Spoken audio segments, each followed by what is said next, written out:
듣도 보도 못한 한국산이요? 지금 제정신인가요? 인증도 못 받은 허접한 것들은 폭발할 수도 있어요. 불법이라고요. 여기 어떤 스페인 남자가 노발대발하며 사람들과 싸우고 있는데요. 모든 것은 한국에서 온 하나의 물건 때문에 벌어진 일이라고 해 충격을 안겨주고 있습니다. 규칙과 절차가 최우선인 이곳에서 한국의 불법물은 절대 꺼내면 안 된다며 화를 냈다고 하는데요. 재앙이라도 덮친 것처럼 사방이 깜깜해진 이곳에서 한국 물건을 둘러싸고 대체 어떤 일이 벌어진 걸까요? 지금 바로 만나보시죠. 그날은 새로 피어난 오렌지 꽃의 달콤한 향기가 아침 공기 속에 퍼지고 있었어요. 저는 학교 운동장을 걸어가면서 그 향기를 맡고 있었습니다. 2025년 4월 28일 월요일, 스페인 세비야에 있는 가브리엘라 초등학교의 평범한 하루였어요. 적어도 저는 그렇게 생각하고 있었죠. 안녕하세요. 전 이곳에서 30년 동안 아이들을 가르쳐온 교사 까를로스 마르티네스라고 합니다. 저에겐 매일이 익숙하게 느껴졌어요. 마치 편안한 낡은 재킷을 입는 것처럼요. 햇살이 운동장의 긴 그림자를 그리고 있었습니다. 아이들이 3355 모여 학교에 등교하고 있었어요. 안녕하세요, 까를로스 선생님. 소피아가 손을 흔들며 인사했습니다. 한 손으로는 어머니 손을 잡고 있었죠. 제가 가르치는 초등학교 3학년 학생들 중에서 가장 똑똑한 아이였어요. 항상 시간을 잘 지키고 배우는 걸 좋아하는 아이였죠. 안녕 소피아. 오늘 역사 수업 들을 준비됐니? 아이의 눈이 반짝이고 있었습니다. 오늘 정말 로마 시대 성벽에 대해 배우나요? 당연하지. 그리고 아름다운 이슬람 건축물도 배울 거야. 그때 소피아의 어머니께서 저에게 가까이 다가와 조심스럽게 부탁하셨어요. 까를로스 선생님, 점심시간에 아이 인슐린 주사 잊지 말고 부탁드려요. 매번 감사합니다. 전 고개를 끄덕였어요. 물론 잊지 않을 거예요. 소피아는 당뇨병이 있어서 매일 정오에 구내식당 의료용 냉장고에서 인슐린 주사를 맞아야 했습니다. 이건 언제나 제 머릿속 체크리스트에 있는 일이었죠. 화재 훈련이나 운동장 안전수칙 같은 것들과 함께요. 전 늘 그렇듯이 일찍 교실로 들어갔습니다. 모든 것이 완벽하게 정돈되어 있었어요. 32개의 책상이 깔끔하게 줄지어 있었죠. 제 책상 위에는 매일 확인하는 안전점검표가 제 서명을 기다리고 있었습니다. 지난달 점검은 순조롭게 끝났지만 뭔가 마음에 걸리는 게 있었죠. 아마 다시 한번 점검해야 할 것 같았어요. 학교 안전 담당자로서 항상 암위를 생각해야 했으니까요. 수업 시작 종이 정확히 9시에 울렸습니다. 교실 안은 아이들의 생기로 가득했어요. 교단에 선지 30년이 지난 지금도 이 순간은 여전히 저에게 기쁨을 주었어요. 아이들의 열정이 제게 전염되는 것 같았죠. 자, 모두 조용히. 출석부터 확인해보자. 아이들의 이름을 부르고 있던 중에 천장 조명이 깜빡이는 걸 봤어요. 딱 1초 정도였죠. 아마 별일 아닐 거예요. 오래된 건물은 항상 그런 특징이 있으니까요. 역사 수업은 10시 30분에 시작되었습니다. 제가 고대 세비야에 대해 설명하자 아이들이 앞으로 몸을 기울이며 관심을 보였어요. 로마인들은 도시를 보호하기 위해 거대한 성벽을 쌓았어. 높이가 6m, 두께가 3m나 되었지. 선생님, 왜 그렇게 두꺼웠어요? 뒷줄에 앉은 미구엘이 호기심 어린 눈빛으로 질문했습니다. 성벽을 부수는 큰 망치나 투석기로부터 도시를 지켜야 했거든. 그때는 전기가 없었고 모든 걸 손과 근육의 힘으로만 해냈단다. 아이들에게 흥미로운 주제였는지 더 많은 질문들이 쏟아졌어요. 현대 기계 없이 어떻게 그런 성벽을 만들었는지 궁금해했고 포위 공격 때는 어떤 일이 벌어졌는지도 물어봤죠. 사람들은 어디서 물을 구했나요? 아이들의 호기심은 끝이 없었습니다. 그렇게 재미있게 수업을 이어가고 있는데 정확히 11시 35분, 일이 벌어지고 말았습니다. 제가 무어인들의 아치에 대해 설명하고 있을 때 조명이 다시 깜빡이더니 이번에는 완전히 꺼져버렸어요. 순식간에 교실이 어두워졌습니다. 창문으로 햇빛이 여전히 쏟아져 들어오고 있었지만 바닥에 긴 사각형 모양으로 빛이 드리워지고 있었죠. 갑작스러운 변화에 모두가 얼어붙은 듯 멈춰 있었어요. 까를로스 선생님. 아나의 목소리가 약간 떨리고 있었어요. 그냥 잠깐 전기가 나간 것뿐이니 걱정할 것 없어. 전 차분하고 안정된 목소리로 말했습니다. 하지만 속으로는 작은 불안감이 생기고 있었죠. 30년 동안 가르치면서 수업 시간에 정전이 된 적은 한 번도 없었거든요. 단 한 번도요. 창가로 걸어가 밖을 내다봤어요. 이상하게 가로등이 꺼져 있었고 신호등도 작동하지 않고 있었습니다. 이건 우리 건물만의 문제가 아니었어요. 누가 장난치는 건가요? 디에고가 물었어요. 아니야, 가끔 이런 일이 생기기도 한단다. 창문으로 들어오는 빛이 충분하니까 수업을 계속해보자. 하지만 제 머릿속에서는 이미 비상 절차들이 스쳐 지나가고 있었어요. 손전등은 어디 있지? 비상구에도 백업 배터리가 있나? 지난달에 점검했던 발전기 상태는 어떻지? 교실은 이미 평소와 달랐어요.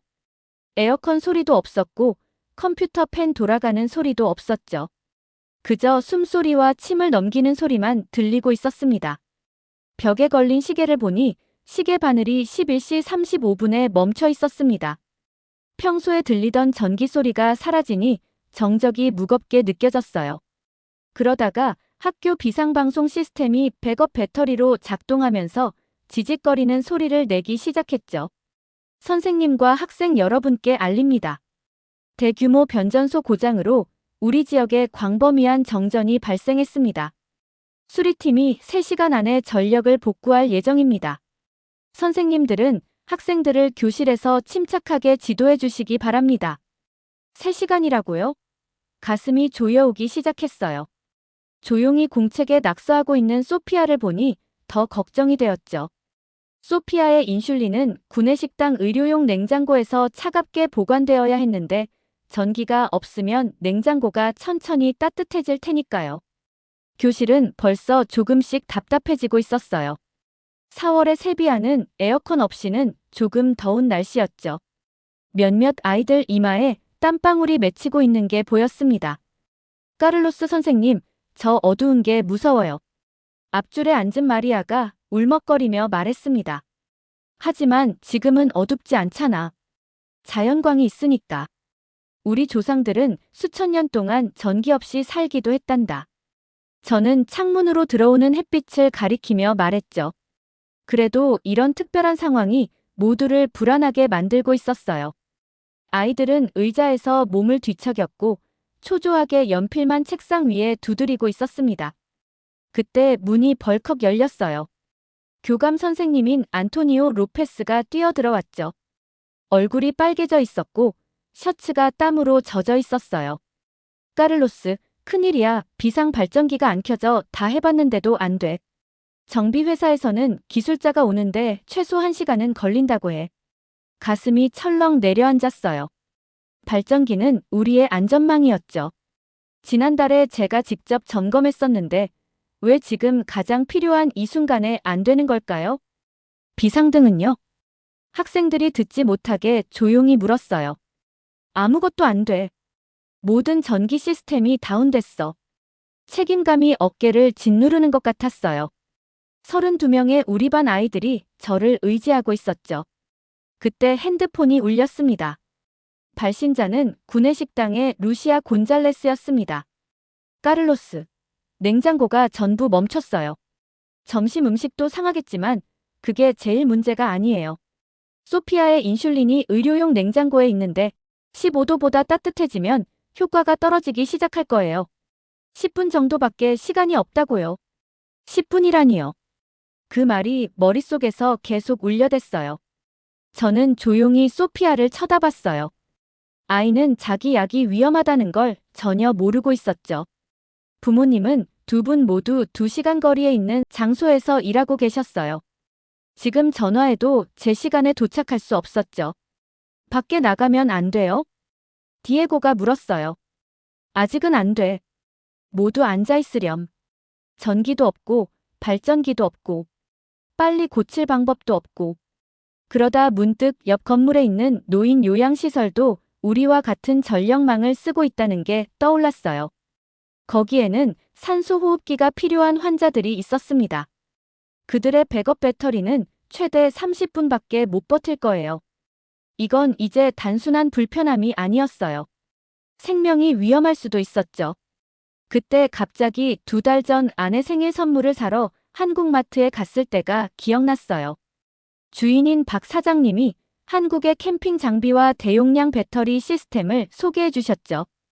한국에서 아주 인기가 있어요. 캠핑장 전체에 전력을 공급할 수 있답니다. 그 배터리들이 의료용 냉장고에도 전력을 공급할 수 있을까요? 시도해 볼 만한 가치가 있었습니다. 벽에 걸린 시계는 여전히 11시 35분에 멈춰 있었지만 시간은 무자비하게 계속 흘러가고 있었죠.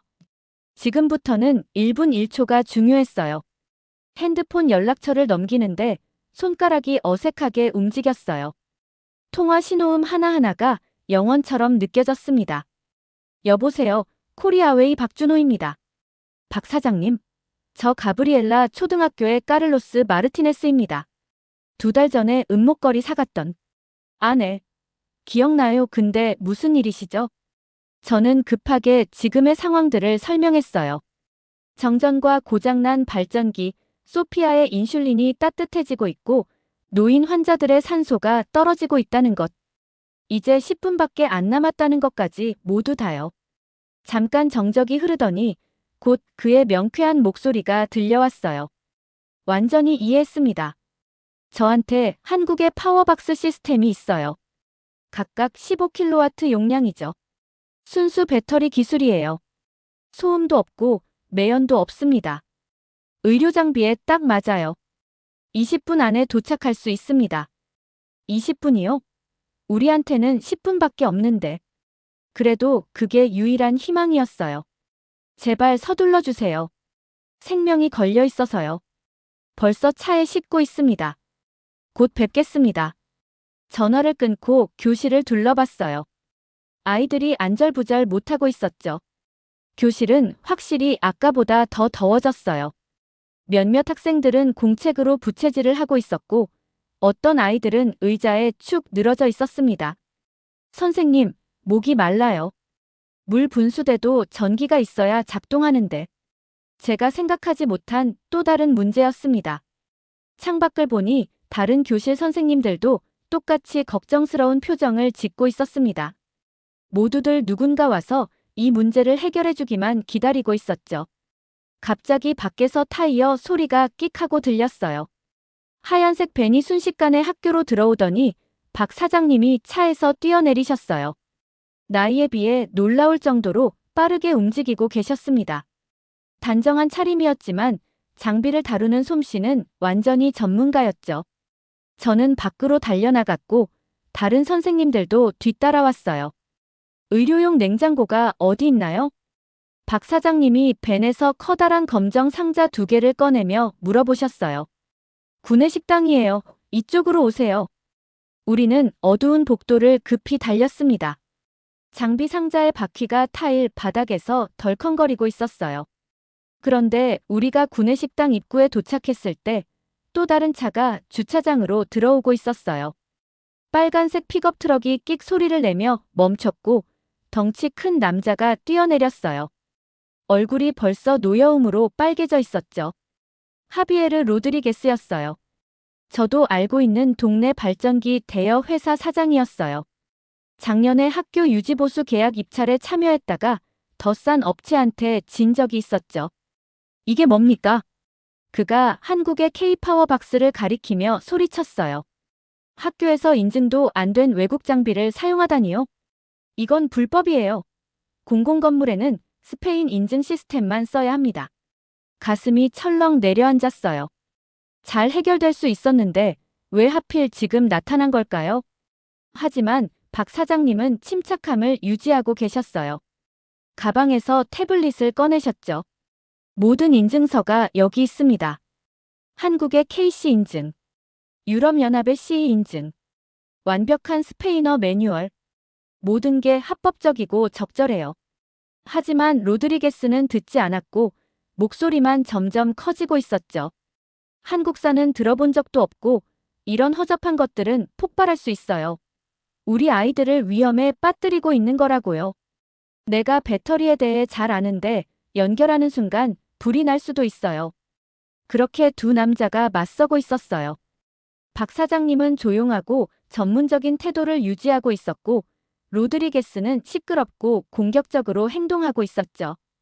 그리고 그들 사이에는 소피아의 인슐린을 구할 우리의 마지막 희망이 있었어요.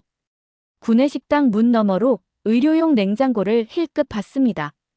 우리가 말다툼하는 매 순간이 재앙으로 한 발짝 더 가까워지는 시간이었어요.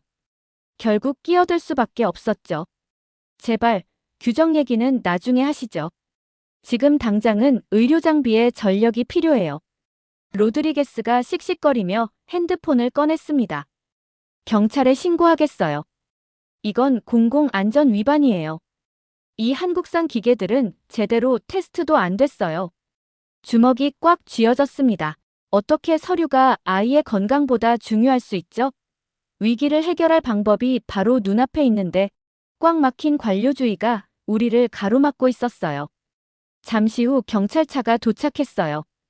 2명의 경찰관이 차에서 내렸는데 걱정보다는 혼란스러운 표정을 짓고 있었어요. 아마 배터리 때문에 다투는 것보다 더 심각한 상황을 예상했겠죠.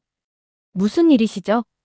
키가 큰 경찰관이 모자를 고쳤으며 물었어요. 그러자 로드리게스가 팔을 과장되게 흔들며 먼저 말하기 시작했습니다.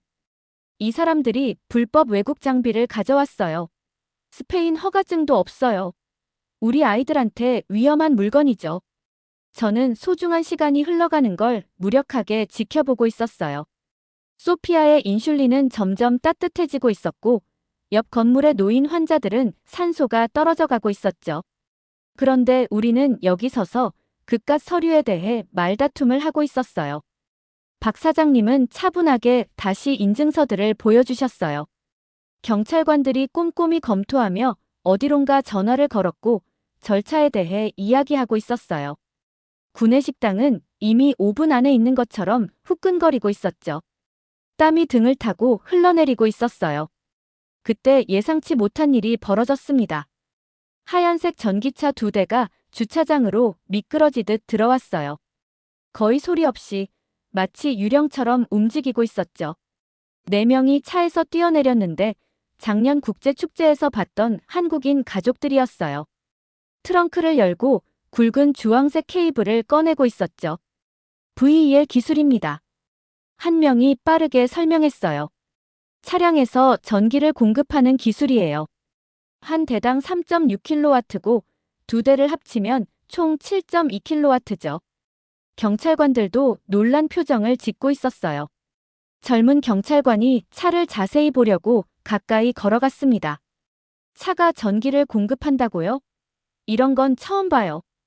한국에서는 아주 흔합니다. 캠핑할 때나 비상시에 사용하고 아주 안전해요. 다른 자원봉사자가 덧붙여 설명했습니다. 하지만 여전히 절차는 밟아야 했어요. 다른 곳으로 전화를 걸고 또 규정을 확인하고 그렇게 또 소중한 시간이 흘러가고 있었죠. 더 이상 기다릴 수가 없었어요.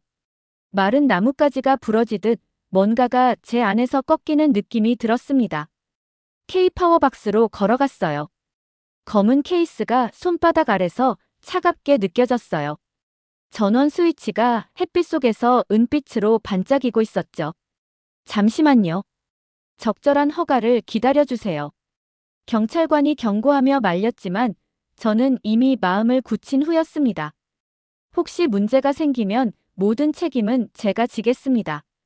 우리는 지금 당장 전기를 연결해야 해요. 손이 스위치를 찾았어요. 딸깍. 한국의 K-파워박스가 윙하고 작동하기 시작했어요. 작은 LED 불빛들이 초록색으로 깜빡였죠. 의료용 냉장고의 디스플레이가 깜빡이더니 다시 빛나기 시작하며 숫자가 나타났어요. 16도. 아직 너무 따뜻하지만 이제 드디어 온도를 낮출 수 있게 됐어요. 한국인 자원봉사자들이 재빨리 차량 케이블을 연결했습니다. 주황색 선을 통해 더 많은 전기가 흐르고 있었죠. 선풍기가 돌기 시작했고 운동장 분수대에서 물소리가 나기 시작했어요. 안토니오가 구내식당 문을 벌컥 열고 들어왔어요. 옆 건물 산소호흡기가 작동하고 있어요. 환자들이 정상적으로 숨을 쉬고 있습니다. 안도감이 제 몸을 타고 흐르고 있었어요. 우리가 해냈습니다. 딱 제 시간에요. 그때 경찰관의 무전기에서 지직거리는 소리가 나더니 어떤 목소리가 들려왔어요. 중앙지휘부에서 12번 대원에게 응급의료시설에 우선권 부여. 필요한 모든 임시 전력 공급 허가. 공식 허가가 떨어졌습니다. 이제야 겨우요. 하지만 우리는 이미 먼저 행동해서 생명을 구한 뒤였죠. 로드리게스는 한국 장비들이 완벽하게 작동하는 걸 조용히 지켜보고 있었어요. 폭발도 없었고 화재도 없었죠. 그저 깨끗하고 조용한 전기가 필요한 곳에 정확히 흘러가고 있었어요. 의료용 냉장고의 온도가 안전한 온도까지 꾸준히 내려갔습니다. 소피아의 인슐린은 점심시간에 제대로 효과를 낼 수 있게 됐어요. 노인 환자들은 편안하게 숨을 쉬고 있었고 아이들은 분수대에서 물을 마시고 있었죠. 위기가 끝이 났어요. 박 사장님을 포함한 한국인 자원봉사자들이 모든 연결 부분을 한 번 더 확인하는 걸 지켜봤습니다. 주차장에서 그들의 전기차가 부드럽게 웅웅거리며 밝은 주황색 케이블을 통해 생명을 구하는 전기를 보내고 있었죠. 그때 놀라운 일이 일어났어요. 구석에 뻣뻣하게 서 있던 로드리게스가 천천히 박 사장님 쪽으로 걸어갔습니다. 그리고 손을 내밀며 조용히 말했죠. 제가 틀렸어요. 당신네 한국 장비가 완벽하게 작동하네요. 오늘 생명을 구하셨어요. 박 사장님과 로드리게스는 악수를 했어요. 더 이상 고함도 없고 화도 없었죠. 서로를 마침내 이해하게 된 두 남자만 있었어요. 다음에 일어난 일은 모두를 더 놀라게 했어요. 로드리게스가 핸드폰을 꺼내더니 빠르게 전화를 걸었어요. 진지하게 통화한 후 고개를 끄덕이며 전화를 끊었죠. 제 발전기가 20분 안에 도착할 거예요. 무료로요. 추가 백업 전력을 제공하겠습니다. 우리는 모두 이웃이니까요. 구내식당이 새로운 활기로 웅성거리고 있었어요. 선생님들이 점심 배식을 준비하고 있었고 한국인 가족들은 호기심 많은 아이들에게 전기차가 어떻게 건물에 전력을 공급할 수 있는지 보여주고 있었죠. 심지어 경찰관들도 남아서 장비 옮기는 걸 도와주고 있었어요. 오후 2시 30분, 정전이 시작된 지 정확히 3시간 만에 메인 전력이 다시 켜지기 시작했어요. 천장 조명이 환하게 켜졌고 에어컨이 윙윙거리며 살아났죠. 컴퓨터들이 재시작되면서 삐 소리를 내고 있었어요. 하지만 뭔가 근본적인 것이 바뀌어 있었습니다. 우리 모두가 변했죠. 다음 날 아침, 평소보다 일찍 학교에 도착했어요. 오렌지 꽃향기가 여전히 공기를 향기롭게 하고 있었지만 분위기가 달라져 있었죠. 부모님들이 작은 무리를 지어 신나게 이야기하고 있었고 아이들은 색연필과 물감으로 전기차와 배터리 박스 그림을 그리고 있었어요. 소피아가 얼굴을 빛내며 제게 달려왔어요. 까를로스 선생님, 제가 한국 노래를 배웠어요. 들어보실래요? 한국어로 몇 마디를 노래했는데 뜻은 몰랐지만 아이의 기쁨은 번역이 필요 없었습니다. 그 후 놀라운 일들이 계속 일어났어요. 시의회가 긴급 회의를 열었고 모든 학교 비상 시스템을 한국 ESS 기술로 교체하기로 만장일치 결정을 내렸죠. 전기차 VEL 시스템은 공식 재난 대응 계획의 일부가 되었어요. 그리고 박 사장님과 로드리게스가 모두를 놀라게 하는 발표를 했습니다. 함께 사업 파트너십을 맺기로 한 거죠. 세비야 코리아 파워 솔루션이라는 회사를 만들어 안달루시아 전역에 비상전력 시스템을 제공하기로 했어요. 하지만 가장 큰 변화는 교실에서 일어났어요. 그날의 사진들로 특별한 코너를 만들었죠. 한국의 K-파워 박스 사진, 주황색 케이블을 단 전기차들, 스페인 선생님들과 함께 일하는 한국인 자원봉사자들의 모습이 걸렸어요. 아이들이 스페인어로 감사 편지를 쓰고 하트와 꽃으로 장식했어요. 한국 협회에 보냈더니 한국 문화와 기술, 언어에 관한 아름다운 책들을 답례로 보내왔죠. 소피아 어머니가 반 전체를 위해 한국의 과자들을 간식으로 사오셨어요. 대부분의 아이들이 과자를 맛있게 먹었고 모두가 한국에 대해 더 알고 싶어 했죠. 저는 조회 시간에 모든 학생들과 선생님들 앞에 서 있었어요. 아침 햇살이 창문으로 쏟아져 들어오고 있었는데 마치 모든 것이 바뀌었던 그날 같았어요. 그 정전 사태가 우리에게 귀중한 교훈을 가르쳐줬습니다.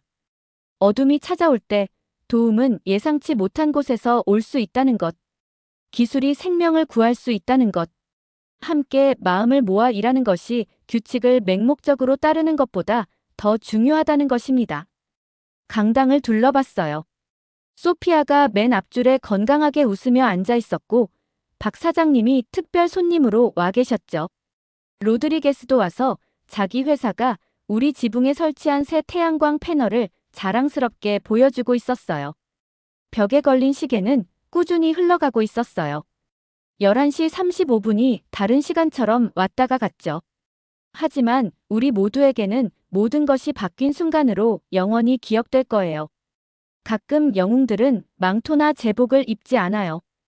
때로는 조용한 전기차를 몰고 신비한 검은 상자를 들고 다니죠. 때로는 도움이 가장 필요할 때 도움을 주기로 선택한 평범한 사람들이 영웅이 되기도 하고요. 그리고 가끔은 가장 위대한 모험이 4월의 평범한 월요일 아침, 단순한 정전으로 시작되기도 하죠. 도움을 주신 한국분들과 한국의 놀라운 기술력에 감사드려요. 오늘의 영상은 여기까지입니다. 오늘의 사연 재미있게 보셨다면 구독과 좋아요 부탁드릴게요.